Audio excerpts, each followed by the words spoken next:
অর্জুন এবং হনুমানের সেই তীরের সেতু বা স্বর সেতু নির্মাণের কাহিনীটি অত্যন্ত কৌতূহল উদ্দীপক। এটি মূলত অর্জুনের বীরত্বের অহংকার এবং হনুমানের অগাধ ভক্তির এক মিলনস্থল। কাহিনীটি নিচে বিস্তারিত দেওয়া হল। ১. রামেশ্বরমে সাক্ষাৎ। অর্জুন একবার তীর্থভ্রমণ করতে করতে দক্ষিণ ভারতের রামেশ্বরমে পৌঁছান। সেখানে ভগবান রামচন্দ্রের তৈরি সেই বিখ্যাত রাম সেতু দেখে অর্জুনের মনে এক অদ্ভুত অহংকার জন্মায়। তিনি সেখানে উপস্থিত এক বৃদ্ধ বানরকে, যিনি আসলে ছদ্মবেশী হনুমান, তাকে তাচ্ছিল্যের সুরে বললেন, শ্রীরামচন্দ্র তো এক মহান ধনুর্ধর ছিলেন, তবে তিনি কেন বানরদের দিয়ে পাথর বয়ে এই সেতু তৈরি করালেন? তিনি চাইলে তো নিজের তীরের সাহায্যেই এক নিমেষে শক্তিশালী সেতু তৈরি করতে পারতেন।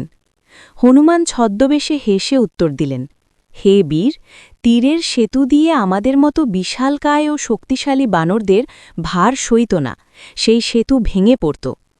অর্জুন আরও গর্বিত হয়ে বললেন, অসম্ভব! আমি যদি তীরের সেতু তৈরি করি তবে তা তোমার মতো হাজার হাজার বানরের ভার সহ্য করতে পারবে।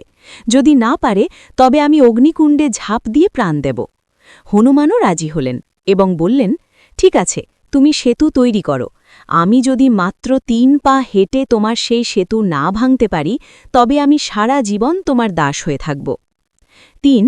তীরের সেতু ও শ্রীকৃষ্ণের লীলা। অর্জুন তার তরুণ থেকে অজস্র বাণ বর্ষণ করে সমুদ্রের উপর এক বিশাল স্বর সেতু নির্মাণ করলেন। হনুমান যখন সেতুর ওপর তার প্রথম পা রাখলেন, সেতুটি মটমট করে শব্দ করতে লাগল। দ্বিতীয় পা রাখতেই সেতুটি কাঁপতে কাঁপতে ভাঙার উপক্রম হল। তৃতীয় পা রাখার আগেই দেখা গেল সমুদ্রের জল রক্তে লাল হয়ে উঠছে। অর্জুন অবাক হয়ে দেখলেন এক ব্রাহ্মণ যুবক সেতুর নিচে শুয়ে আছেন এবং তার পিঠ দিয়ে রক্ত ঝরছে। সেই যুবকটি ছিলেন স্বয়ং শ্রীকৃষ্ণ। ৪.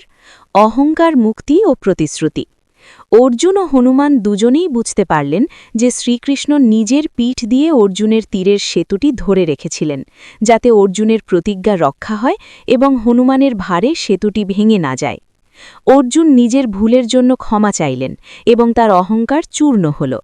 অন্যদিকে হনুমানও লজ্জিত হলেন যে তার ভারে তার আরাধ্য প্রভুর, শ্রীকৃষ্ণ ও রাম অভিন্ন, পিঠ রক্তাক্ত হয়েছে।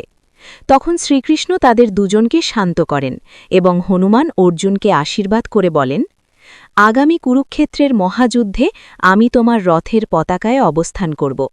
আমি আমার ভার ও শক্তি দিয়ে তোমার রথকে স্থির রাখব এবং আমার গর্জনে শত্রুদের মনোবল ভেঙে দেব। এইভাবেই অর্জুনের রথ কপিধ্বজ নামে পরিচিতি পায়। মহাভারতের এই কাহিনীগুলো আমাদের শেখায় যে অতি বড় বীরের মনেও মাঝে মাঝে দর্প বা অহংকার আসে, আর ভগবান কোনো না কোনো উপায়ে সেই দর্প চূর্ণ করে ভক্তকে সঠিক পথ দেখান। এই রকম সনাতন শাস্ত্রীয় গল্প পড়তে চাইলে লাইক, কমেন্ট করে সনাতন ধর্ম হিন্দু জাতি ইউটিউব চ্যানেলের সাথে থাকুন, আর শেয়ার করে সকল সনাতনীদের দেখার সুযোগ করে দিন। জয় সনাতন ধর্মের জয়, জয় হিন্দু জাতির জয়।